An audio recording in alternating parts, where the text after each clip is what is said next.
encore un bon amen avant. Alléluia. Bonjour à tous, nous sommes tous debout comme un corps.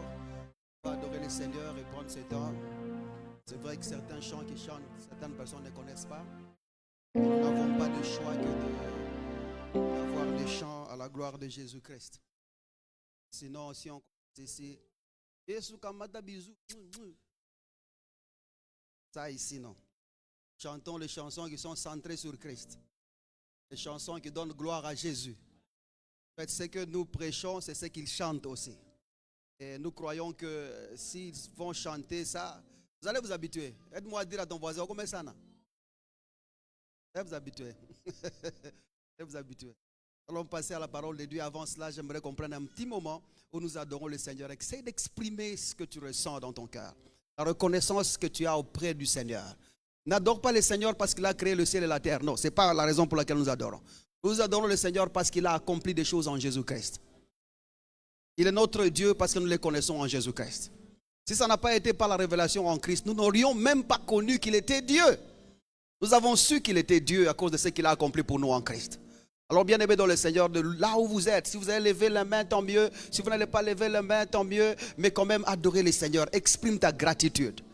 Reconnais qu'il est bon, reconnais qu'il est grand, reconnais qu'il est puissant, reconnais qu'il est digne d'être adoré. Écoute, c'est pour toi que tu adores Dieu. Essaye de lever ce Seigneur pour que dans ton cœur, qu'il y ait de témoignages que tu adores un vrai Dieu. Commence à adorer le Seigneur là où tu es au nom de Jésus-Christ. Adore le Seigneur, laisse-moi t'entendre d'ici. Laisse-moi t'entendre d'ici, laisse-moi t'entendre d'ici. Élève le Seigneur des seigneurs et le roi des rois. Il est digne d'être exalté, digne d'être loué. Il est notre Seigneur et notre Dieu. Ne t'occupe pas de celui qui est à tes côtés. Toi, adore le Seigneur. Reconnais sa majesté, sa souveraineté et sa gloire. Car il est digne, il est digne, il est digne, il est digne. Il est digne d'être exalté, il est digne d'être adoré. C'est une très bonne matinée aujourd'hui. Le Seigneur va nous parler sûrement. Adore le Seigneur. Reconnais sa gloire. Reconnais son autorité. Reconnais tout ce qu'il a de mieux, tout ce qu'il a de bon. Reconnais. Essaye de reconnaître. Efforce-toi de reconnaître. Accepte de reconnaître ce qu'il a de bon, ce qu'il a de grand, ce qu'il a de glorieux. Il est digne d'être exalté, notre Dieu, notre Seigneur. Bénis-le, il est notre roi. Exalte-le. Lève un peu la voix, Et j'aimerais que tu commences à prier en esprit si tu peux. Commence à prier en esprit aussi.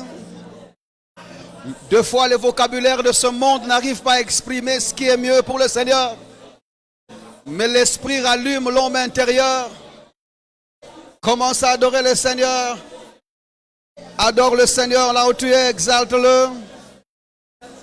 Car il est digne de louange, il est digne d'être exalté.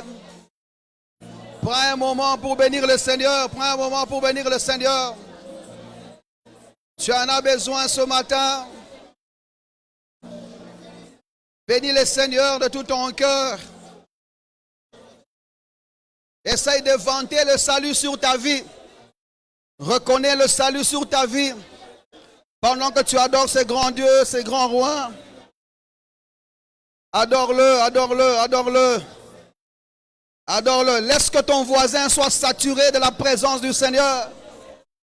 Laisse que ton voisin reconnaisse qu'il y a Dieu à mes côtés. Laisse que ton voisin reconnaisse que la personne qui est à mes côtés a la conscience de la présence. Reconnais sa gloire, reconnais sa présence dans ta vie. Exalte le roi des rois. Encore un peu. Commence à prier en esprit. Prie en esprit là où tu es. Rallume, changeons l'atmosphère de cet endroit.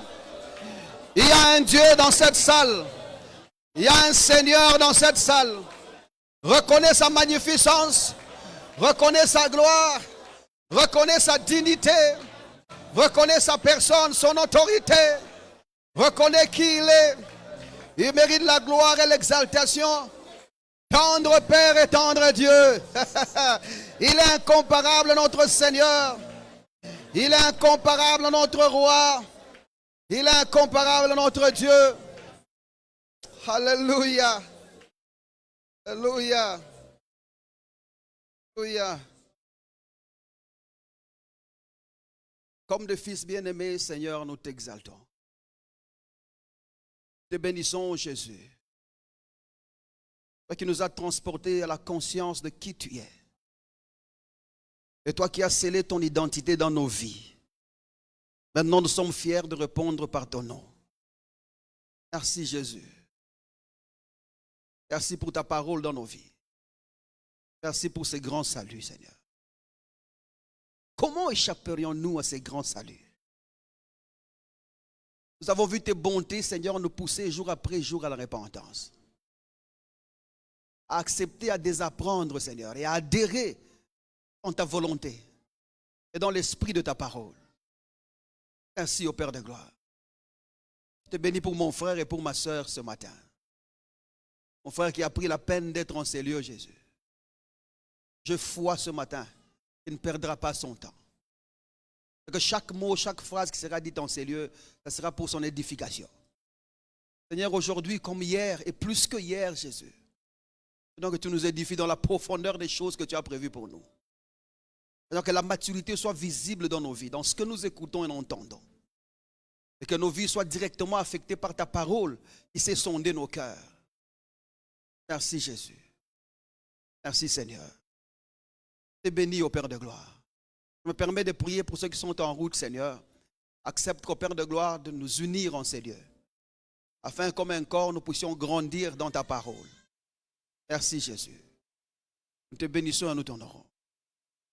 Que quelqu'un m'aide à faire ses confessions avant d'entrer dans la parole de Dieu ce matin. Père, je te suis reconnaissant de ce que tu m'as jugé digne de me confier ta parole. Je suis né par ta parole. Je vis par ta parole. Au-dessus des circonstances et de toute autre situation. Je sais, Seigneur, que je gagne toujours. Je réussis toujours. Je prospère toujours. Selon ce que dit ta parole. Dans le nom puissant de Jésus. Ce qu'on peut acclamer, célébrer ces grands rois. Pendant que vous saluez les frères et la sœur qui sont là. Faites en sorte que vous saluez 2 ou 3 personnes avant de vous asseoir. Montrez-leur l'amour. Prophétisez sur leur vie. Vous ne dites rien, vous saluez en silence. C'est quelle méthode ça? J'aimerais entendre on se retient debout. On se retient debout. C'est moi le pasteur. Au nom de Jésus, lève-toi, salue 3 personnes et parle. S'il ne dit rien, c'est lui ton sorcier. Dites-lui quelque chose, ajoute une autre personne, une autre personne, une autre personne. Ajoute une autre personne. Et pendant que vous vous asseyez, rassurez-vous que personne n'est... Il n'y a qu'aucune place devant vous pour que ceux qui arrivent en retard n'arrivent pas à nous distraire pendant que nous proclamons la parole de Dieu. Ça va jusque-là? Bonjour à tous. Je peux recevoir un bon amen, on commence? Alors, si c'est votre première fois d'être en ces lieux, soyez patient avec nous. Je crois que dans 2-3 séances, vous allez prendre le vent de ce que nous faisons. Mais si vous êtes là pour d'habitude, et vous avez toujours été là, je pense que ce sera une bonne matinée pour nous tous aujourd'hui. Et je crois bien. Ça va? On peut commencer? Donc, nous sommes en train de parler de phronesis et la prière. Phronesis, nous disons tout le temps que c'est la sagesse de Dieu. C'est la sagesse de Dieu qui sort l'homme de son problème. Et cette sagesse, lorsque nous la transportons dans la prière, elle devient la compréhension active qui pose des actes et qui nous cause à le faire, tout en suggérant des lignes d'action en Christ. Nous soulignons très généralement. Et les suggestions qui proviennent de cette compréhension, qui est la sagesse de Dieu, doivent découler de Christ ou être en Christ. Ça doit venir de Christ ou en Christ. C'est très important. Parce que si ça ne vient pas de Christ ou en Christ, tu auras des difficultés d'avoir des repères dans cette nouveauté de vie. La vie que tu vis, elle est en Christ. C'est la vie de Dieu. Tu ne l'as jamais vécue auparavant. Tu as besoin d'avoir des repères et des suggestions qui viennent de la source de cette vie-là. Et nous sommes là aujourd'hui en Christ comme Adam dans ce jardin-là. La Bible dit qu'il y avait l'eau, la rivière était en train de sortir d'Éden vers le jardin. C'est-à-dire que Adam, pour vivre dans le jardin, il avait besoin de s'alimenter des vertus qui venaient de Dieu. Et c'est la même chose que nous devons vivre aujourd'hui. Tu as besoin d'avoir des suggestions qui proviennent du trône de Dieu afin de t'asseoir dans la réalité de vie en Jésus-Christ. Tu ne peux pas te permettre dans ce siècle présent, avec tout ce qu'il y a comme révélation de la parole de Dieu, tâtonner dans la vie en Christ. Tu dois avoir l'exactitude de la marche, les certitudes de la vie en Jésus-Christ. Tu dois avoir le quotient intellectuel le plus élevé de la spiritualité en Jésus-Christ. C'est-à-dire que ton esprit doit tiquer que ça c'est des dieux ou ça ce n'est pas des dieux. Et même quand nous disons c'est des dieux, ça doit avoir les certitudes en Jésus-Christ. Parce que Dieu n'est Dieu qu'en Christ. En dehors de Jésus-Christ, Dieu n'est pas Dieu. Comment as-tu su qu'il est Dieu sans avoir la révélation de celui qui vient de son sein? Jésus-Christ disait, personne n'a vu Dieu. C'est le Fils qui est dans son sein qui nous l'a fait connaître. Donc le Dieu dans lequel tu dois faire confiance ne doit uniquement être que celui qui t'a été révélé par Jésus-Christ. Pas celui qui t'a été révélé par ton oncle. Pas celui qui t'a été révélé par n'importe qui. La révélation de Dieu doit être centrée sur Jésus-Christ lui seul. C'est comme ça que toute théologie qui n'est pas fondée sur la christologie essentielle, n'est pas de Dieu. Parce qu'on ne peut connaître Dieu que par la révélation de Jésus-Christ. Jésus doit te révéler Dieu. C'est lui qui le connaît mieux que nous tous. Nous sommes ensemble jusque-là. Et c'est comme ça que maintenant, dans la réalité de cette vie, nous avons dit que il y a donc un besoin qui s'élève dans nos cœurs, d'avoir des suggestions détaillées et des affirmations. C'est une nouvelle vie. Je ne peux pas vivre comme ça. Je dois avoir des affirmations et des suggestions détaillées. Les choses doivent m'être présentées en tout détail. Jésus ne doit pas avoir l'ombre de sa personne dans ma vie. Il doit être éclairé. Je dois connaître le recoin et les coins de sa vie. Il ne doit pas y avoir une seule partie de Christ que je ne maîtrise pas. Il doit y avoir une grande lumière qui jaillit afin de m'amener à la compréhension parfaite de sa personne. Parce que si je ne comprends pas Jésus, je ne comprendrai pas ma propre vie. D'ailleurs, mon identité même, je ne me connais pas si je ne connais pas Jésus-Christ. Je ne peux me connaître que si je connais Jésus-Christ. Mon identité est une identité de quelqu'un d'autre. Paul est en train de dire que si je vis dans la foi au Fils de Dieu. Ce que je suis, c'est ce que quelqu'un d'autre a cru. Parce que moi, je suis mort au péché. Alors si tu ne fais pas confiance aux suggestions qui viennent de Christ et aux affirmations qui viennent de Christ, tu ne peux pas vivre. C'est comme ça que 2 Corinthiens chapitre 4, on commence par là. Aujourd'hui, on va un peu beaucoup lire. 2 Corinthiens chapitre 4, regardez le verset 13. Paul est en train de dire, et comme nous avons le même esprit de foi, qui est exprimé dans cette parole des Écritures. La parole de l'Écriture, c'est la source des suggestions. Et il dit parce que nous avons le même esprit de foi. Esprit de foi, c'est la pensée de la doctrine. Lorsque nous lisons dans les Écritures, lorsque nous observons les Écritures, il y a une pensée qui circule dans les Écritures. Et cette pensée-là, c'est qu'il appelle l'esprit de foi. Et cet esprit de foi est tiré des Écritures. Donc je ne sais pas lire les Écritures sans parvenir à la pensée de notre foi.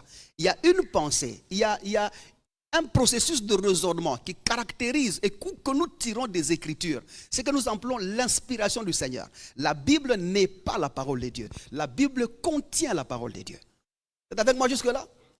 C'est-à-dire que quand vous lisez la Bible, vous devez parvenir à l'esprit de notre foi. C'est comme ça que nous, en Christ, nous ne fonctionnons pas de n'importe quelle manière. Nous sommes dans l'analogie de notre foi. Nous devons être couverts par ça. Et c'est ça qui scelle notre vie. Je parle à quelqu'un ce matin jusque-là. Je prie qu'aujourd'hui, que nous soyons un peu connectés pour qu'on avance bien. Ça va jusque-là? Très bien. Maintenant, Paul ajoute au verset, lisons un peu la suite, exprimé dans cette parole de l'Écriture. Il dit, j'ai cru, et c'est pourquoi j'ai parlé. J'ai cru, c'est pourquoi j'ai parlé. J'ai parlé d'où?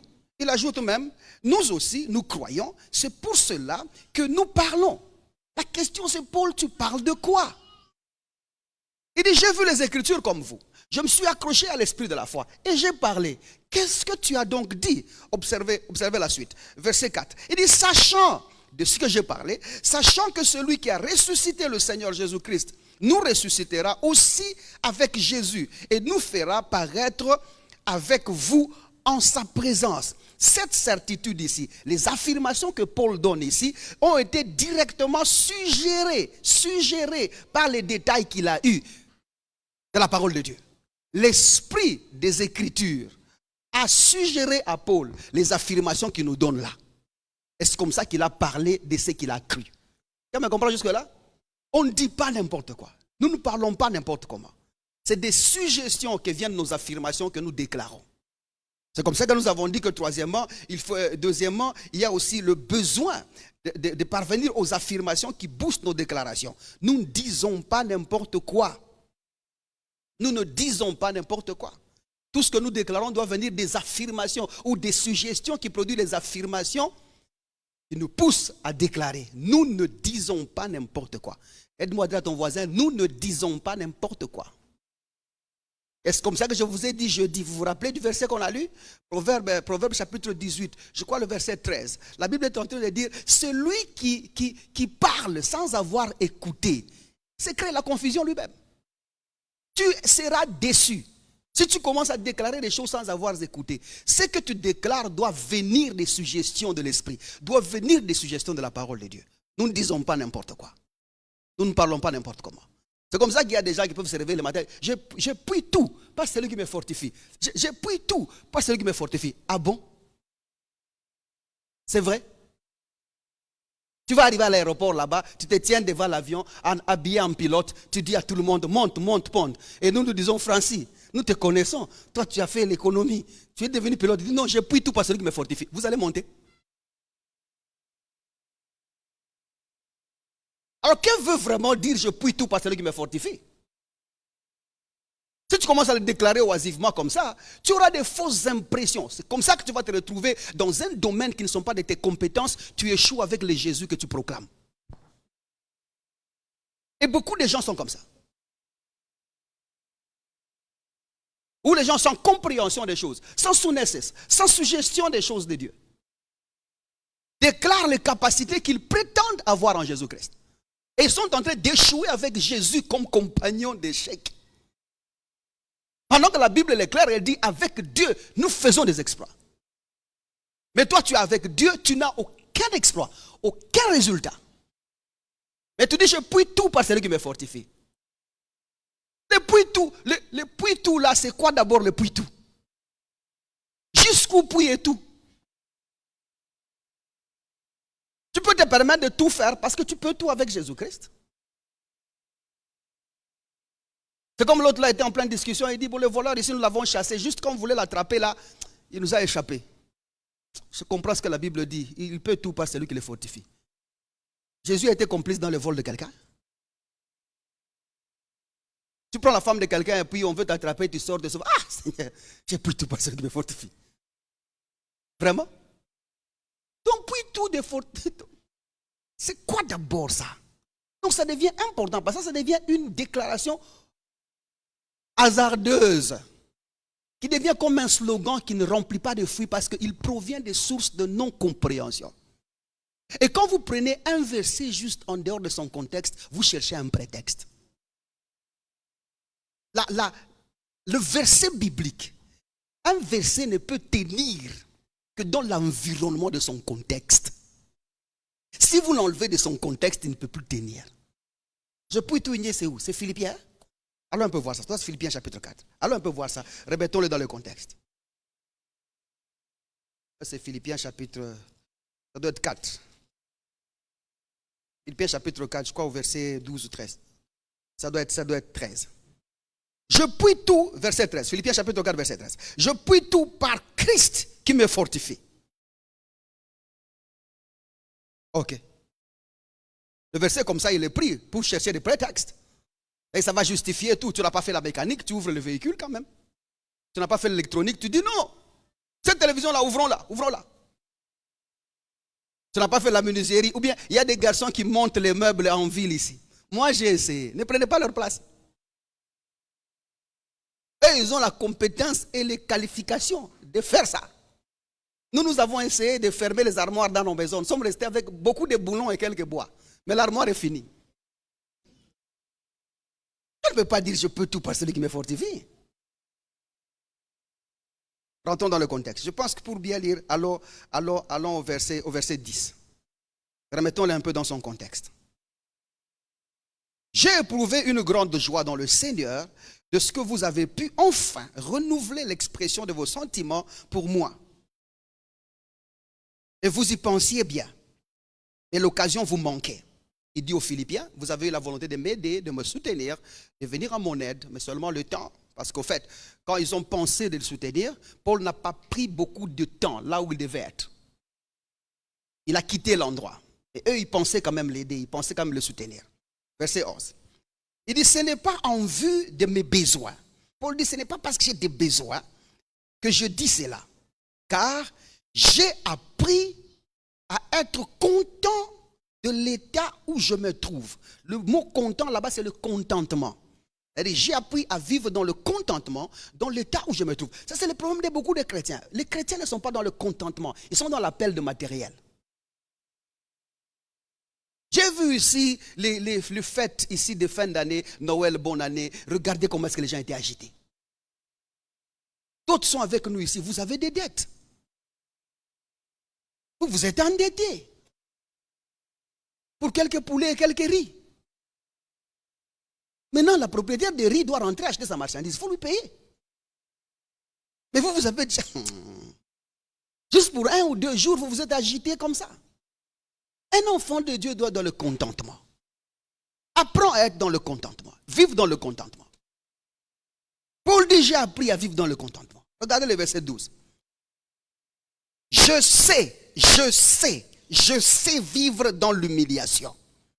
Et je sais vivre dans l'abondance. En tout et pour tout, j'ai appris à être rassasié et à avoir faim, à être dans l'abondance et à être dans la disette. Toutes ces choses ici, j'ai appris et je sais. Je puis toutes ces choses-là par Christ qui me fortifie. Quelqu'un me comprend? Pas autre chose. Il peut quoi? Vivre dans l'abondance.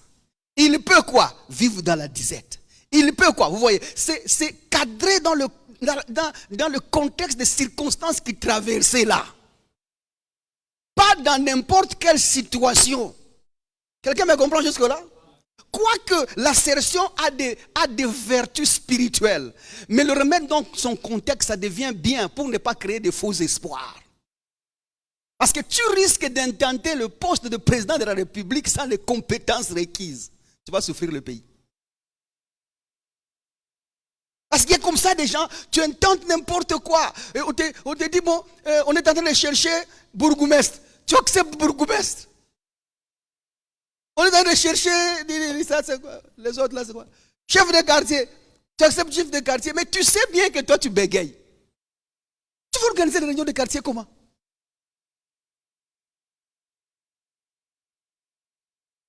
J'ai pris tout. Ah, c'est lui qui me fortifie. Tu vas échouer avec celui que tu prétends te fortifier là. Ouais, c'est comme ça que j'ai dit l'autre fois. La malchance n'existe pas. Mais il y a des gens qui sont têtus, qui prennent toujours leur chance tout le temps, sans compréhension. Quand tu prends la chance sans compréhension, tu vas tomber dans la malchance. Chaque action, chaque mouvement que tu veux prendre, réfère-toi à la compréhension qui est en Jésus-Christ. C'est comme ça que tu poseras des actes corrects. Je parle à quelqu'un jusque-là.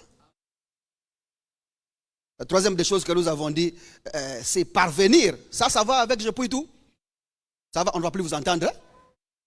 Ça va avec je puis tout? Maintenant, la troisième des choses, c'est parvenir à la fusion avec l'esprit ou encore parvenir à la conscience de sa présence. C'est ce que cette chose ici fait. C'est ce que la compréhension en Christ nous fait. Dans cette réalité de vie, les suggestions qui viennent de Jésus-Christ nous font parvenir à la fusion avec le Saint-Esprit, la conscience de sa présence.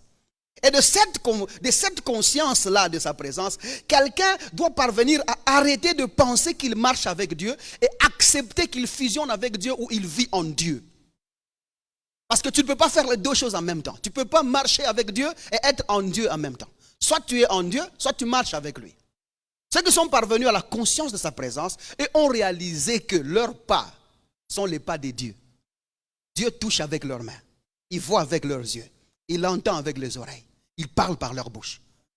Et déjà, étant parvenu à la conscience que si je parle, c'est Dieu qui parle, tu ne dis pas n'importe quoi. Quelqu'un me comprend jusque-là? Parce que ta bouche doit normalement décréter les oracles du Seigneur. Parler des choses de Dieu. Et tu n'amènes pas tes jambes n'importe où. Tu n'amènes pas non plus ton corps n'importe où. Parce que tu vas reconnaître que ton corps c'est le temple du Saint-Esprit. Et tu vas commencer à vivre pour les actions de l'esprit et non de l'action de la chair. Tes convoitises vont disparaître seules. Parce que là tu seras dans l'autosuffisance de la plénitude de Dieu. Tu sais que toute la plénitude habite en moi. Et ma marche va changer complètement. On ne peut pas prêcher l'évangile de Jésus-Christ sans ramener aux gens à l'étape finale du besoin de l'évangile. L'édification, c'est parvenir à la personne de Jésus-Christ. Tu dois parvenir à ça parce que Dieu, lorsqu'il créait Adam, il nous prédestinait à être à l'image de son Fils. Pas être une ressemblance de Jésus, pas être une copie de Jésus. Il nous a prédestinés à être semblables à l'image de son Fils. Pas à ressembler à Jésus-Christ. Pas à avoir l'image de son Fils. À être semblable à l'image de son Fils. La phrase veut dire l'exacte représentation de sa personne. Quand quelqu'un te regarde, ça doit être Jésus qui s'assume. Pas autre chose et pas autrement. Ça va jusque là? C'est comme ça que 2 Corinthiens chapitre 6, où ça nous a amené là, voyons un peu. 2 Corinthiens chapitre 6, regardez à partir du verset 15e. La Bible dit, quel accord y a-t-il entre Christ et Bélial? Et quelle part a le fidèle avec l'infidèle? Quel rapport y a-t-il entre le temple de Dieu et les idoles? Verset 16, car nous sommes le temple du Dieu vivant. Comme Dieu l'a dit, j'habiterai et je marcherai au milieu d'eux. Vous voyez, c'est habiter et marcher au milieu d'eux. Il dit, je serai leur Dieu et ils seront mon peuple. Vous voyez, la suite, et ça c'est le langage de l'Ancien Testament. J'habiterai au milieu d'eux. Avant, dans l'Ancien Testament, c'est la pensée d'habiter dans un peuple. Mais maintenant, Dieu n'habite pas dans un peuple. Nous sommes le temple. Il a commencé par l'idée. C'est comme ça que le contexte il est important. L'idée, c'est le temple. Dieu est dans son temple, marchant dans son temple. J'aime bien le mot traduit là-bas. Le grec de ces mots veut dire non pas seulement marcher, mais ça veut dire patrouiller. Quand tu as la conscience de la présence de Dieu, il y a certaines choses que tu ne pourras pas connaître. Les maladies, les trucs comme ça de corps. Non, tu dois permettre, accepter la fusion avec Dieu. Parce qu'en l'acceptant, Dieu qui habite en toi patrouille les recoins et le coin de ton corps. Il sait aller voir où le kyste se trouve. Il sait aller voir où la maladie se trouve. Et le patrouille, le mot traduit là-bas, insinue la patrouille de la frontière. C'est la patrouille de la frontière. C'est-à-dire que Dieu peut dans ton corps limiter ce qui est de lui et ce qui n'est pas de lui, mais en toi. Il ne peut pas permettre qu'une chose traverse la frontière. Il y a des choses que tu ne peux pas vivre par la conscience de la présence de Dieu dans ta vie. C'est comme ça que je répète toujours, fais exprès. Fais exprès. Dans chaque moment où tu te trouverais, fais exprès d'accepter que tu es dans la conscience et que Dieu habite en toi. Fais exprès. Refuse et prive à tes pensées de ne pas accepter que Dieu est absent. Que tes pensées n'acceptent pas. Dicte à ton esprit, ton corps, ton âme et tout ce qui est en toi. Dicte-le, impose-le d'accepter que vous transportez Dieu. Que nous transportons Dieu. Et que Dieu loge en nous. C'est comme ça que nous nous sommes dit, parce que maintenant le chrétien est dans la conscience de sa présence, y a-t-il accord? Nous avons dit il n'y a pas accord. Il n'y a pas accord entre Christ et Bélial. Il n'y a rien de méchanceté en Christ. Il n'y a rien d'indignité en Christ. Il n'y a rien d'impiété en Christ. Tout est parfait en Jésus-Christ. Jésus n'est pas en accord avec Bélial. Jésus n'est pas en accord avec Satan. Jésus n'est pas en accord avec le diable. Ni Dieu n'est pas en accord avec le diable pour faire du mal à quelqu'un. Dieu ne se sont pas entendus. Ils ne se sont pas entendus avec le diable un jour pour dire, toi tu vas travailler pour moi. Va leur donner la maladie, va leur tuer, comme ça moi je reçois la gloire. Jamais. Tout ce qui ne ressemble pas à ce que Dieu fait en Jésus-Christ, si ça se retrouve dans ta vie ou dans ton corps, chasse-le au nom de Jésus-Christ. Dieu ne t'enseigne pas par la souffrance. Dieu ne t'enseigne pas par la maladie. Dieu ne tire pas gloire dans le fait que tu n'as pas du travail. Dieu ne tire pas gloire dans le fait que tout le monde se moque de toi. Tu es un enfant de Dieu. Tu es le produit de sa gloire. Dieu ne tire aucune gloire que tu n'aies pas des enfants. Dieu ne tire aucune gloire que tu n'aies pas un travail. Ce n'est ni l'œuvre de Dieu, ni un plan de Dieu pour t'enseigner quoi que ce soit. Rien. Chasse-le. Chasse-le. Ne laisse pas le diable se glorifier dans ta vie. Chasse-le. Prends autorité et chasse-le. Parce que Dieu n'est pas en complot avec le diable pour t'enseigner quoi que ce soit. La Bible est claire. Dieu nous enseigne par sa parole. Par sa parole. Il nous enseigne comment? Par sa parole. Et la parole nous enseigne très bien. Et ce que je suis en train de faire ici, c'est la chicote que je suis en train de faire. C'est ça, non? Nous chicotons toute compréhension. Et nous ramenons à Jésus-Christ. Parce que Dieu ne nous enseigne que par ça. Par sa parole. Et non autrement. Il n'y a donc pas accord. Y a-t-il part? Pouvons-nous trouver dans le païen quelque chose qui soit dans le fidèle? Pouvons-nous trouver dans le fidèle quelque chose qui soit dans le païen? Impossible. Il n'y a pas part. Et c'est à ça que nous sommes en train de dire. Les païens qui sont dans le monde, eux sont démoniaques. Tous ceux qui n'ont pas encore reçu Jésus-Christ sont encore sous l'emprise du prince de ce monde. Et il n'y a rien de celui-là en nous. Il n'y a rien. Ce qui nous a amené à dire, il n'est même pas possible qu'un chrétien soit possédé parce qu'il n'a pas part aux choses qui sont dans le monde. Je parle à quelqu'un jusque-là? C'est comme ça que dans la démonstration, ce que nous avons prouvé, j'aimerais ajouter 2-3 versets sur ce que j'ai dit comme énoncé l'autre fois, qui prouvent si un chrétien peut être possédé ou pas. La première des choses à retenir, on va y aller rapidement parce qu'on a beaucoup de choses à couvrir, on a déjà dit quand même des choses. Si les 2 minutes peuvent suffire à couvrir ce que j'ai dit dernièrement et rappeler, ajouter 2-3 versets. Regardez, un chrétien ne peut pas être possédé. Je laisse un peu pour que ça entre dans votre esprit. Il ne peut pas être possédé.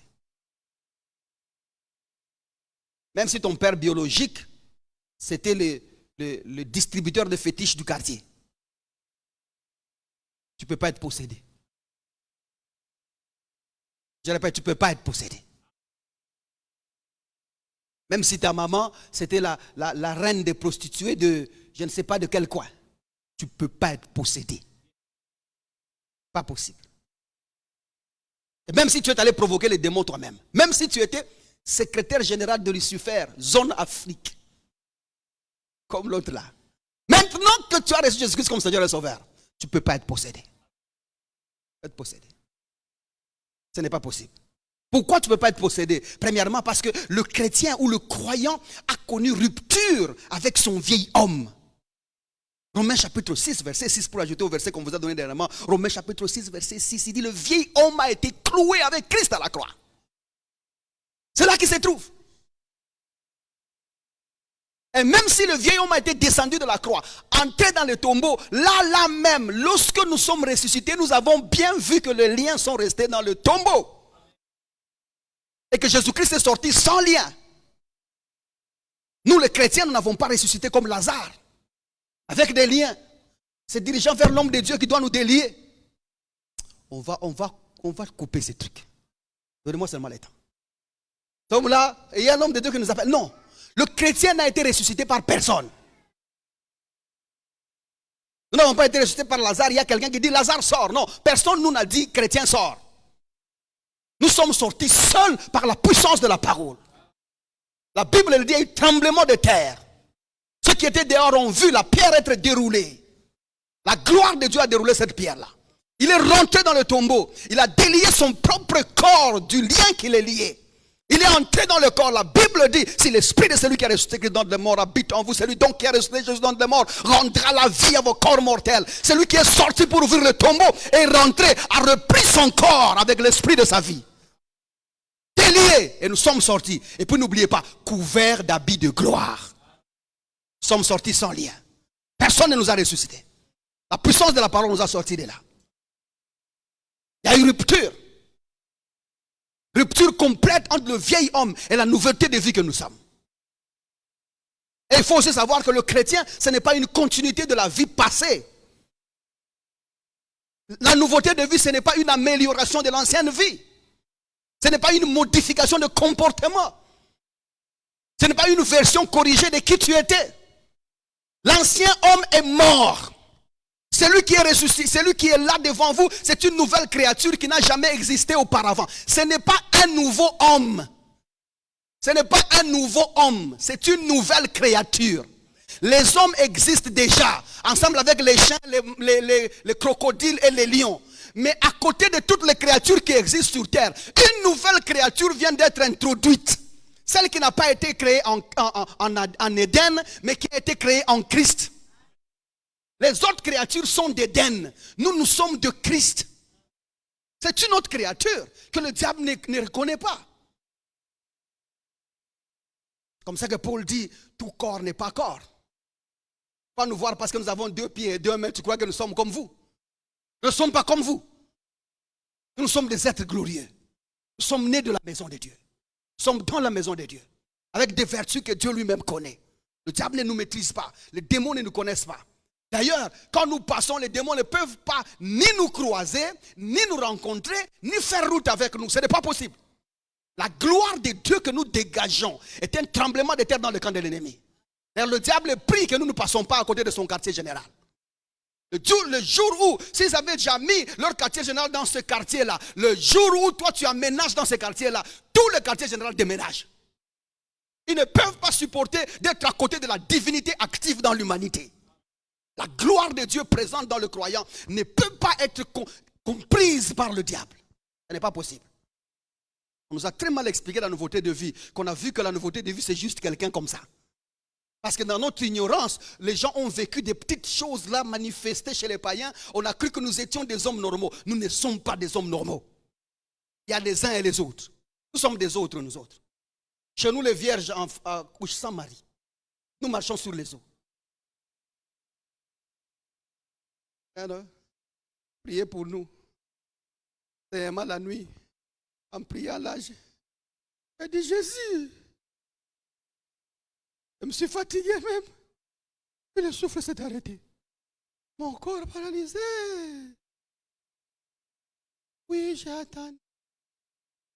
Et souviens-toi de moi. Né de nouveau. Rempli du Saint-Esprit. Faisant part avec l'Esprit. Il a capota. Participant à la nature divine. On t'écrase. On te tamponne. On te maltraite. Et on va dire à ton voisin, sois sérieux. Deuxièmement, le chrétien ne peut pas être possédé parce que le Saint-Esprit habite en lui. Éphésiens chapitre 1er, verset 14. Allez dans la maison. Le Saint-Esprit est déposé. Nous avons été scellés par le Saint-Esprit qui habite en nous comme gage de la rédemption. Ce n'est pas possible qu'on soit possédé. Qui voudrait aller habiter là où le gage a été payé? Le prix a été payé. Le gage déposé. Nous appartenons à quelqu'un d'autre. Le Saint-Esprit est habité par le Saint-Esprit. D'ailleurs, Romains chapitre 8, à partir du verset 16e, la Bible dit que l'Esprit qui habite en nous rend témoignage à notre esprit que nous sommes enfants de Dieu. Même si c'est l'esprit de famille qui te poursuivait, juste par ces cris-là du témoignage, l'esprit de famille se retire. L'esprit de famille est ce qu'on dit l'esprit de réclamation. Papa, le témoignage de l'esprit dans la vie de quelqu'un, c'est la fin de l'esprit de réclamation. Parce que quand l'esprit de réclamation va te réclamer étant de la famille de, au même instant, l'esprit lui-même rend témoignage à ton esprit que tu es enfant de Dieu. Pas l'esprit de réclamation. Troisièmement, le chrétien est déjà délivré. Colossiens chapitre 1er, à partir du verset 12 jusqu'à 14e. Il nous a déjà délivrés. Des ténèbres. Nous avons déjà plusieurs ténèbres. Nous sommes déjà sortis. Et la Bible ajoute, il nous a même transportés. Nous ne sommes pas là où nous avons été délivrés. Le salut, c'est la délivrance. On va en parler tout à l'heure. Quatrièmement, le diable n'a rien de lui dans le croyant. Il n'y a rien du diable même dans le croyant. Rien. Jean chapitre 14, verset 30, Jésus-Christ disait, les gars là, il n'a rien de lui à moi. Rien. D'ailleurs, voyons un peu Éphésiens chapitre 2, verset 1er. Il y a deux choses à dire là. Il n'y a rien. On commence au verset 1er. Il dit, vous étiez morts par vos offenses et par vos péchés, dans lesquels vous marchez autrefois. Observez bien. Nous y sommes encore. Nous y marchons encore. C'était quand? Autrefois. Sommes-nous encore dans les mêmes choses? Non. Il dit, c'était selon le train de ce monde, selon le prince de la puissance de l'air, de l'esprit qui agit maintenant dans le fils de la rébellion. Il y a donc le prince de ce monde, le prince de la puissance de l'air. Et puis l'esprit qui agit maintenant, c'est un esprit diabolique qui agit maintenant dans le cœur des gens. Verset 3. Il dit, nous tous, nous étions de leur nombre. Sommes-nous encore de leur nombre? Non, un peu plus fort. Sommes-nous encore de leur nombre? Avant le prince de ce monde nous commandait. Il dictait nos convoitises, il dictait nos passions. Est-il en train encore de les dicter? Il n'a plus pouvoir sur nous. Il dit, et nous vivions autrefois selon le convoitise de notre chair, accomplissant la volonté de la chair et de nos pensées. Et nous étions par nature des enfants de la colère comme les autres. Lorsqu'on présentait la loi chez nous, nous étions condamnables comme tout le monde. Naturellement, comme tout le monde. Quand la loi nous était présentée, nous étions tous pécheurs comme tout le monde. Reconnus coupables comme tout le monde. Mais nous ne sommes plus. Nous ne sommes plus. Mais Dieu qui est riche en miséricorde, à cause du grand amour dont il nous a aimés, nous qui étions, pas maintenant, nous ne sommes plus, nous qui étions morts par nos offenses, il nous a rendus à la vie avec Christ. C'est par grâce que nous sommes sauvés. Il nous a ressuscités ensemble. Il nous a fait asseoir ensemble avec lui dans le lieu céleste. Nous ne sommes même pas au même endroit. Tu ne peux pas être possédable parce que tu n'es même plus de ce monde. Les démons, les esprits impurs et les ténèbres fonctionnent dans ce monde. Et toi, tu n'y es plus. Tu es dans ce monde et tu n'es pas de ce monde. Aide-moi à dire, je ne suis plus possédable. Je ne suis pas possédable. Pas possible. Cinquièmement, le chrétien est déjà occupé par le Seigneur. Et quand vous lisez Ecclésiaste chapitre 3 verset 11, la Bible dit même que Dieu a pris plaisir de descendre le royaume dans leur cœur. La pensée de l'éternité est dans leur cœur. La traduction c'est le royaume. Le trône de Dieu est dans nos cœurs. Nous sommes occupés. Sixièmement, seul ce qui est vrai dans la parole de Dieu se trouve dans le croyant. Pourquoi? Parce qu'il est le produit de la parole. Nous avons été engendrés par la parole. Une parole incorruptible d'ailleurs. Sixièmement, ou c'est quoi ça? Huitièmement, le chrétien est une nouvelle créature qui vient de Dieu. 2 Corinthiens chapitre 5 à partir du verset 16, il dit, dès maintenant nous ne connaissons personne selon la chair. Et si nous avons connu Christ selon la chair, nous ne le connaissons plus de la même manière. Car si quelqu'un est en Christ, il est une nouvelle créature. Il n'est pas en train de devenir, il est une nouvelle créature. Voici les choses anciennes sont passées et toutes choses sont devenues nouvelles. Et tout cela vient de Dieu. Toujours finir comme ça. Et tout cela vient de Dieu. De Dieu ne peut pas venir une partie du diable et une partie de... Dieu peut-il créer des choses bipolaires? Nous avons vu Jésus ici sur terre. Il est venu sur terre, il a marché au milieu de nous. Lui qui est Dieu, quand il est venu sur terre, il est venu 50% Dieu, 50% homme. Il était 100% homme sur terre. Assumant la responsabilité d'un homme. Répondant comme un homme. Vivant comme un homme. Comment voulez-vous que celui qui est sauvé en Christ ait une partie de l'homme et une partie de Dieu ou une partie du diable? Ce n'est pas possible. Ce n'est pas possible. La nouveauté de vie, c'est Dieu au complet. C'est Dieu au complet. Les chats font des chats. Des chiens font des chiens. Des hommes font des hommes. De Dieu font point trait. Pas des comme Dieu. Des semblables à Dieu, non. Nous avons été élevés dans une fausse humilité qui nous a privés de la conscience de la présence de Dieu dans notre vie. C'est une fausse humilité.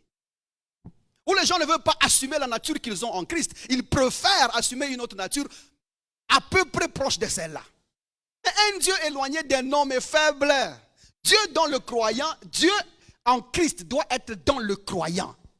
Pas à l'extérieur du croyant. Et je vous ai dit, tout Dieu que vous appellerez du dehors, vous échouerez avec lui. Parce que le temps que vous l'appelez, le temps qu'il écoute, il doit d'abord écouter. Après avoir écouté, il doit entendre. Après avoir entendu, il doit comprendre. Après avoir compris, il doit... L'autre de prier au Seigneur. Si je comprends que tu es occupé, mais mon cas est urgent. Qu'est-ce que Michael fait sans travail? Qu'est-ce que Gabriel fait sans travail? Mais envoie-le. Envoie-le. Là où nous sommes partis. Arrivé très loin. L'ignorance peut t'exposer en public. Et l'ignorance peut te faire souffrir. Là, lui, il déclare que Michael est au chômage. Gabriel, qu'est-ce qu'ils font là? Je n'ai pas fini. En Swahili, ça sort bien, mais comme je dois parler en français, même quelqu'un qui aime les chansons, Seigneur. Ils ont chanté la même chose hier. Libère-les. Libère-les pour mon cas. Et tout ça, c'est ce qu'ils ont entendu. Ces gens-là sont sincères dans ce qu'ils font.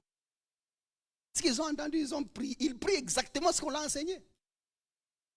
Parce qu'on lui a dit que Dieu va envoyer les anges pour te secourir. Et comme ça, ils trouvent que comme les anges ne viennent pas.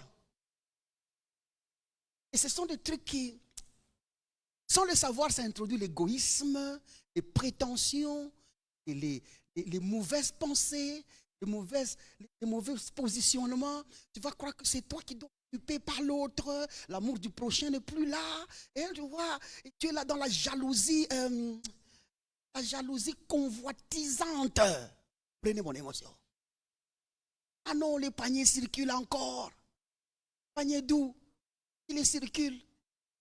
Si ta voisine a trouvé, c'est-à-dire que Dieu est dans le quartier, attends toi aussi. Donc tu es là sans se réjouir des bienfaits des autres. Donc tu n'es pas satisfait. Il faut, parce que c'était chez lui, ça doit venir aussi chez moi nécessairement. Non, papa, il y a des gens qui meurent aveugles sur cette terre. Et d'autres ont des yeux pour voir. Il y a des gens qui sont paralysés à vie sur cette terre. Et d'autres ont 2 pieds et 2 mains. Il faut apprendre à accepter ton couloir. Et apprécier les bienfaits de Dieu dans ta vie. Tout ça, c'est l'évangile égoïste qu'on nous a prêché. Des trucs comme ça où on pense que... Ils sont là. Parce que moi, à un certain moment, mon cœur voyage un peu trop. Il est une nouvelle créature. Une propriété complète de Dieu. Tu n'es pas quelqu'un que Dieu loue de temps en temps. Tu n'es pas un corps de location de Jéhovah. La Bible dit nous sommes le temple de Dieu. La Bible, on ne peut pas y arriver en parlant du temple.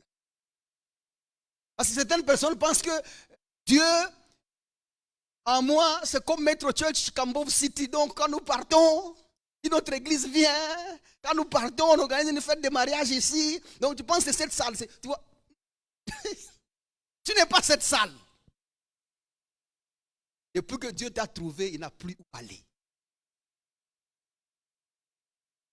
Et il aime bien rester en toi. Tout son plan depuis le commencement, c'était qu'il habite en toi. Et maintenant qu'il est là, il n'y a ni bulldozer qui le sortira de là, ni tracteur qui le sortira de là. Au fait, il n'y a ni engin dans ces siècles ou dans les siècles futurs qui soit en mesure de déloger Dieu dans ta vie. Parce que la croix a scellé sa présence. Dieu n'est pas en toi parce que tu as bien agi. Dieu n'est pas en toi parce que tu as bien vécu. Dieu n'est pas en toi parce que tu as bien fait. Dieu est en toi parce que Jésus a bien agi. Il a bien fait. Il a bien accompli. C'est à cause de Christ qu'il habite en toi. Ça ne dépend pas de toi. C'est un don de Dieu. Afin que tu ne te glorifies, mon frère. Laisse Dieu se jouir de sa présence dans ta vie. Et tu sais quoi? Dieu te perd, c'est perdre de sa personne. La Bible dit nous sommes participants dans la nature divine. Il n'y a pas de Dieu dans l'absence de ta personne.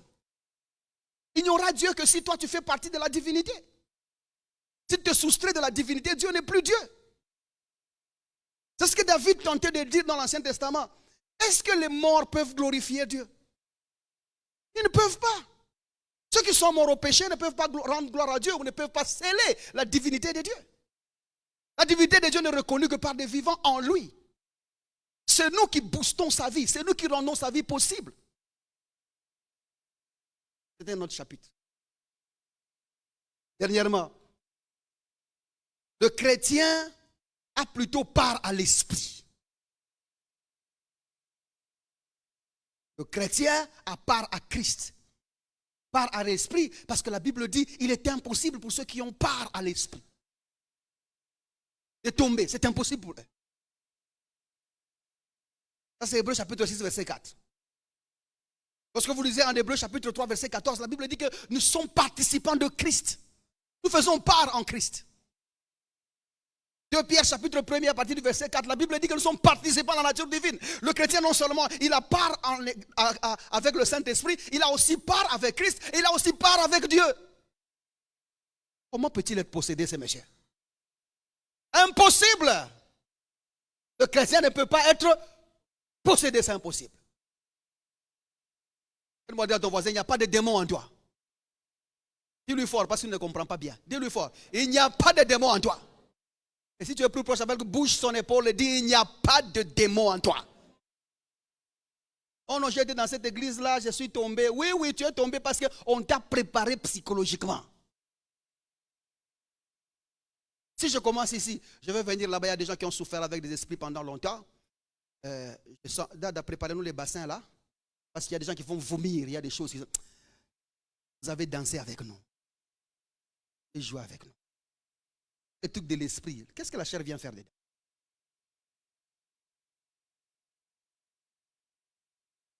On va parler de ça. On va nous aider, on va parler de ça. Donc maintenant, ayant dit que le chrétien ne peut pas, ayant dit que le chrétien ne peut pas être possédé, pouvons-nous soutenir la pensée qu'il y a un ministère de délivrance? Parce que le ministère de délivrance est censé avoir été relevé pour délivrer du chrétien des parts des démons qu'il a. Mais maintenant que le chrétien, lui, ne peut pas être possédé, pouvons-nous intenter ou inaugurer un ministère de délivrance? Je pense que la réponse est stricte, c'est non. C'est-à-dire que c'est un ministère qui n'a pas lieu d'être dans notre gouvernement. Et par la parole de Dieu, nous reconnaissons. Il y a le ministère d'évangélisation, le ministère pastoral, le ministère prophétique, le ministère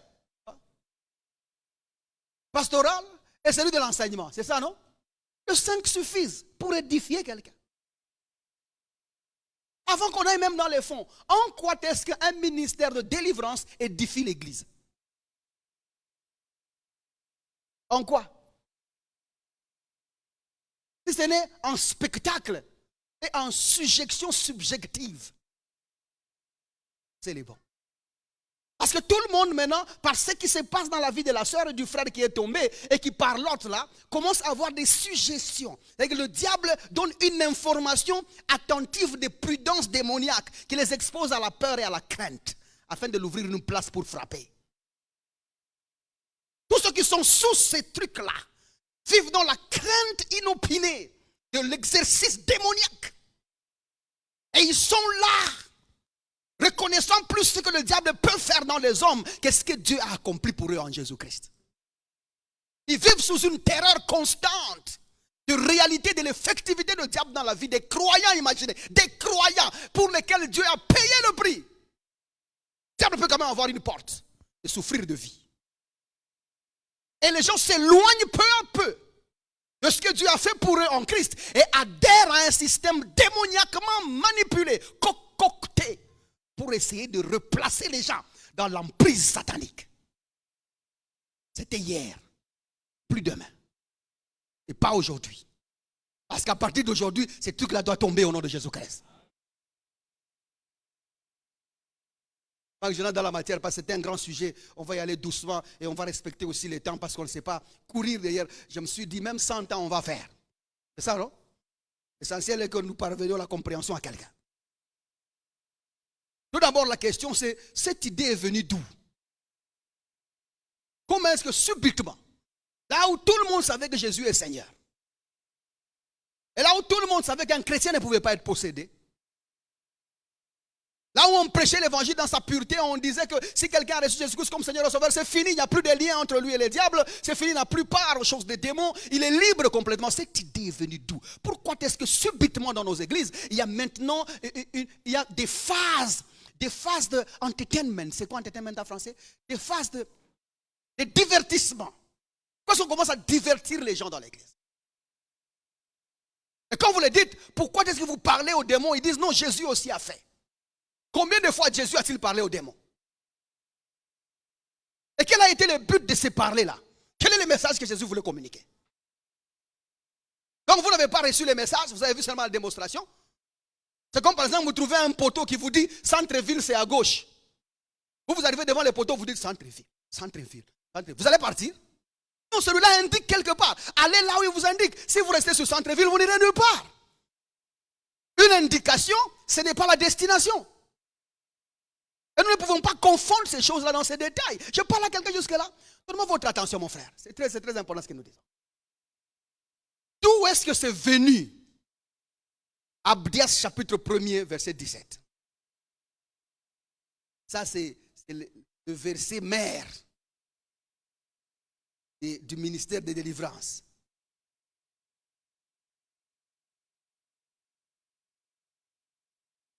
J'ai fait mon travail de fin de cycle. C'est un seul chapitre. 110 pages. Très bon texte.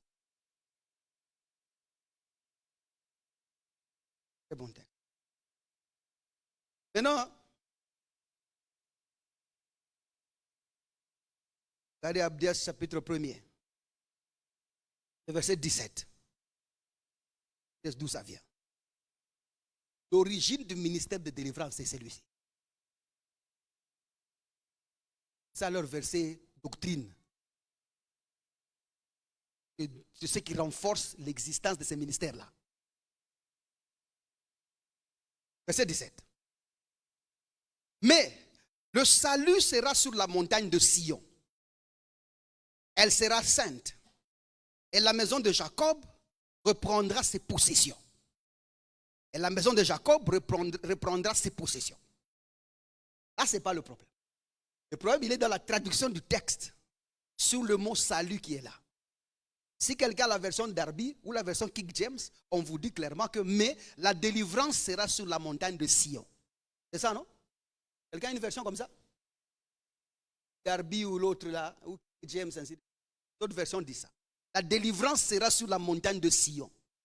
Elle sera sainte. Et la maison de Jacob reprendra ses possessions. Voilà comment ils expliquent. D'ailleurs, Darby dit, il y aura de la délivrance en Sion.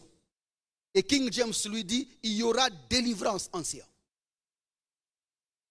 Le fait d'entendre le mot salut comme délivrance ici,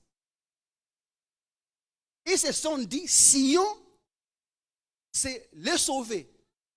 C'est l'église, le peuple de Dieu. Sion, c'est le prophétique de ce que nous sommes en Christ. Je vous donne leur explication. Sion, c'est le siège de Dieu. C'est là que Dieu habite. Et ils disent maintenant, la Bible dit clairement, pour que Jacob, qui lui est en Sion, pour que le sauvé qui est en Sion puisse posséder ses biens, il ne peut pas y parvenir si et seulement s'il ne passe par la délivrance. Et Dieu a voulu mettre la délivrance en Sion. Voilà comment ils expliquent. Il n'y a pas de délivrance dans ton village. Il n'y a pas de délivrance chez les féticheurs. Même si on t'a jeté un sort, tu vas chez les féticheurs, tu ne seras pas délivré. Tu vas chez les médecins, tu ne seras pas délivré. Tu vas chez ton oncle, tu ne seras pas délivré. La vraie délivrance, Dieu l'a placée dans l'église. Vous êtes avec moi jusque-là? C'est là qu'on doit faire quoi? On doit délivrer les gens. Mais leur lecture est erronée. Je pense que Louis II traduit un peu correctement. Louis II dit, mais le salut sera sur la montagne de Sion. C'est un acte effectif. Où trouvons-nous le salut? Dans Sion. On ne peut être sauvé qu'en Sion. Parce que là est le Dieu qui déploie l'œuvre de la croix dans lequel les gens croient pour leur salut éternel. Le mot salut ne veut pas dire un processus de délivrance, mais plutôt un acte concret de ramener des gens, de les sortir de la mort vers la vie, du ténèbre vers la lumière. Et c'est là une fois pour toutes. Vous me comprenez jusque-là? Et un autre point qui montre que la délivrance ne peut pas être progressive, comme ils traduisent, c'est le fait qu'on dit que le salut sera sur la montagne de Sion, elle sera sainte. La montagne de Sion sera sainte. Dès que vous arrivez en Sion, c'est-à-dire que vous avez été déjà délivré. Dès que vous êtes en Sion, c'est que vous êtes déjà sauvé. Parce que là où vous vous trouvez est un endroit saint. Une montagne sainte, exemptée de tout ce qui se passe dehors. Ailleurs, là-bas, les gens sont dans le combat. Ailleurs, là-bas, les gens sont dans le lien. Ailleurs, là-bas, les gens sont dans le tourment. Mais du moment que vous êtes sauvés en Jésus-Christ, vous êtes exemptés de ce qui se passe dehors. Ça, eux, ils n'ont pas compris. Ils disent plutôt que lorsque tu passes à la délivrance, il faut marcher dans la sainteté. Vous voyez là où ils attrapent les gens? Maintenant, il faut que tu gères ta délivrance. Il faut que tu contrôles ta délivrance. Parce qu'en d'autres termes, ils te disent aussi que si tu commets le péché et si tu vis autrement que suivant ce qu'eux appellent la soi-disant volonté de Dieu, les démons vont rentrer parce que leur délivrance n'a pas d'effectivité en Christ. C'est une délivrance qui tient sur la conduite de quelqu'un. Si Dieu doit rendre la responsabilité de son œuvre à un individu, ce type-là de Dieu est amorphe, faible, sans sagesse. Parce que même moi, je ne peux pas constituer de mes capitaux à un enfant. Et espérer qu'il peut maintenir toute mon œuvre. Et que la croix et son œuvre peuvent être éclaboussées juste par la bière de quelqu'un. Vous imaginez là où il y a un problème? Et moi j'aime bien qu'on discute doctrine. Qu'on discute parole en Christ. Au lieu de faire des arguments oisifs. Si Dieu va dire, je t'ai délivré aujourd'hui, mais vois comment tu vas marcher, sinon tu vas y retourner. C'est un Dieu inconstant, instable et chiche. Qui ne donne pas pleinement de ce qu'il est. Au fait, il délivre en tenant la corde. Espérant que le chèvre ne va pas manger les mauvaises herbes. Si tu m'as vraiment délivré, pourquoi ne me mets-tu pas où il y a des pâturages consistants? Si tu es l'auteur de ma délivrance, pourquoi ne me poses pas là où tu assumes tes responsabilités? Et je vous ai dit, à cause du salut que nous avons reçu en Jésus-Christ, Dieu nous y a offert son pardon. Je le dis bien, il nous a offert son pardon. Et je vous ai dit, lorsque vous faites parvenir quelqu'un à vous pardonner, sachez déjà qu'il ne vous fera pas confiance. Si quelqu'un vous pardonne, c'est-à-dire qu'il ne vous fera plus confiance. Le pardon, le don de pardon à l'autre, c'est la fin de la confiance. C'est comme ça, quand tu vis avec quelqu'un, vous êtes en communion, vous êtes entre frères et sœurs, excusez-vous. Est-ce que nous comprenons? Mais ne parvenez pas quelqu'un dans un point où il doit vous pardonner. Parce que du moment qu'il vous pardonne, il ne vous fera plus jamais confiance dans ces secteurs-là. De même, Dieu aussi ne nous fait pas confiance. Nous ayant offert son pardon en Jésus-Christ, il ne nous fait pas confiance. Et parce qu'il ne nous fait pas confiance, il a accepté lui-même de vivre en nous afin de gérer son œuvre. Quelqu'un me comprend jusque-là? C'est comme ça qu'il habite en toi. C'est parce qu'il ne te fait pas confiance. En d'autres termes, Dieu ne t'a pas confié la responsabilité de la vie qu'il t'a donnée. Il la gère en toi, même par toi. Parce que là où il y a le pardon, il y a le maintien de l'investissement. N'oubliez pas, le prix a été payé. Et il ne le paiera pas deux fois. Alors maintenant, si vous dites à un chrétien, vous avez été délivré, mais voyez comment vous allez marcher. J'ai même trouvé dans une église. Une sœur me dit, on a prié pour moi, j'avais des kystes. Mais à un certain moment, les kystes ont disparu. Je ne sais pas, je suis allé à l'hôpital. Le monsieur qui m'a fait la radiologie, comme il est membre de notre église, la cardiologie, l'échographie. Comprenez-moi, je suis pasteur, pas docteur. Le monsieur qui m'a fait l'échographie, comme il est de notre église, m'a donné des résultats qui soutenaient que la prière qu'on a faite sur moi a fait disparaître les kystes. Et bien évidemment, quelques jours après, je commençais à avoir des douleurs aiguës. Quand j'ai parlé à mon leader de cellule, je lui ai dit, je dois voir l'homme de Dieu parce que quand il a prié pour moi, c'est vrai que ce jour-là, je n'avais pas de douleurs, mais je sais que j'ai mes kystes. Mais non, là, je commence à m'assaigner. J'ai des douleurs graves. L'homme de Dieu dit, ce n'est pas possible. Je ne peux pas t'amener à l'homme de Dieu pour qu'il revoie ton cas. Toi, tu dois voir ce que tu as pu faire pour annuler les miracles de Dieu. J'ai dit à la sœur, c'était quel jour? Non, pas ça fait 2 mois, j'ai dit, va qu'on t'opère. Papa, j'ai dit, va qu'on enlève. Passe. Gloire à Jésus. Où est le problème? Il y a un problème? Comment vous allez maintenir des gens qui sont venus chercher la liberté? Vous cachez la clé de la liberté, vous brandissez votre formule de liberté et vous le conditionnez. Et les gens se retrouvent dans l'église, mais dans le lien de celui qui les a appelés. Arrêtons-nous là-bas pour aujourd'hui. Je suis qu'à mon introduction. Dieu vous bénisse, mon temps est fini, il faut que j'obéisse.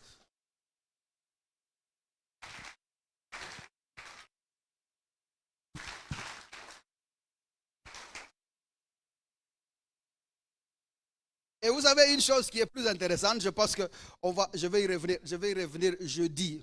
Il faut avoir l'habitude de venir jeudi parce que nous parlons un peu plus profond. Vous savez, quand il parle de ça, je vais ajouter une chose. Quand il parle de en Sion, il y a la délivrance. Ils disent en Sion, nous délivrons tout ce qu'il y a des Sion. La possession, la dépression, l'oppression, la possession, la dépression, l'obsession. Ça, c'est l'endroit où nous délivrons tous les Sions. Parce que la délivrance se trouve où? En Sion. Et les gens se lèvent là-bas. Quelle profondeur.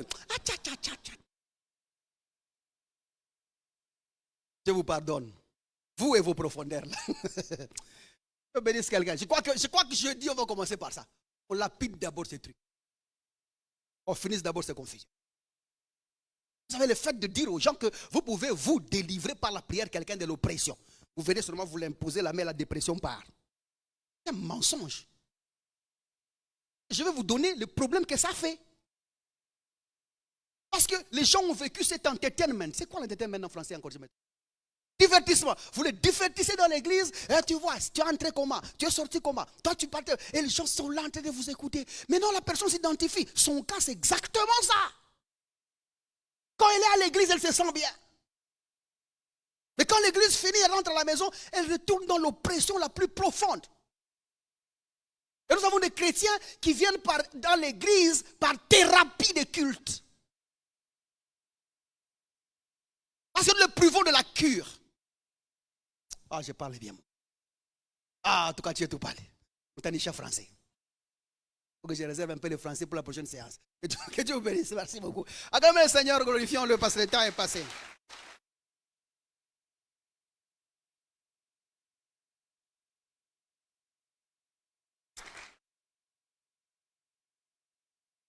C'est un grand travail. Ça, non? Annonce l'évangile. Presse l'évangile. Cette période où nous sommes, Dieu veut que nous gagnions les âmes. Prêche les âmes partout. Gagne-le. Chaque occasion que tu as de prêcher, prêche. Gagne quelqu'un au Seigneur. Si tu n'as rien à lui dire, amène-le ici. Il y a des frères qui connaissent la parole de Dieu. Ils vont lui parler. Amène-le ici. Prenez courage. Il y a des petits papiers que nous donnons des invitations aux gens. Ramasse-le. 19h, il y a des jeunes sœurs qui sont sur la route là-bas. Va leur donner. Cette église, c'est pour les prostituées. C'est pour les rastas. C'est pour les gens qui ont été abandonnés par l'église. Nous les prenons tous. Nous mangeons tout ce qui a 4 jambes. Sauf les chaises. Allez les amener tous. Parce que vous savez quoi? L'évangile que nous faisons ici, normalement, c'est la fête des enfants de Dieu. Vrai ou faux? Et parce que nous avons invité les enfants de Dieu, ils ne sont pas venus. Qu'est-ce que la Bible dit? Allez au carrefour. Après les autres personnes. Bien aimé, il ne faut pas seulement vouloir prêcher ceux qui sont en cravate comme toi. Va amener les autres qui sont abandonnés par l'église. Va aller les prendre. Allez dans les camps militaires. Appelez-moi tous ces gens-là. Allez me prendre tous les soldats. Allez me prendre tous ces gens-là qui sont dans les méfaits. Toutes les prostituées qui sont sur la route. L'autre fois là, j'ai sorti d'une réunion à 19h. J'ai pris une route là, le petit tronçon là des musées là. Vous connaissez l'endroit? Quand je tourne comme ça, poup! Mais ça, ce sont des femmes normaux. Comment est-ce que le diable peut mettre ces gens sur la rue? Quelqu'un doit faire quelque chose. Et on nous avait dit, quand nous étions encore jeunes à l'école, on nous a dit, lorsque vous trouvez les jeunes femmes, ou lorsque la prostitution s'étale sur la rue, cette contrée, ce pays ou cette ville clame l'évangile. C'est un grand signe. Réclame l'évangile. Pas possible, vous voyez, il y a des sœurs habillées en disposition. Disposition de quoi? Vous comprenez les mots qui devaient suivre, je ne peux pas dire ça sur l'altar. Des sœurs habillées en disposition là. Et vous voyez un autre papa là, avec un gros ventre. C'est l'heure qu'il a choisi aussi de faire la gymnastique. Au square là. Fait deux tours. Et la dernière est, bonjour papa. Deuxième tour. Bonsoir papa. Donnez-moi votre téléphone, comme ça je vais vous prendre une photo. Et papa s'arrête.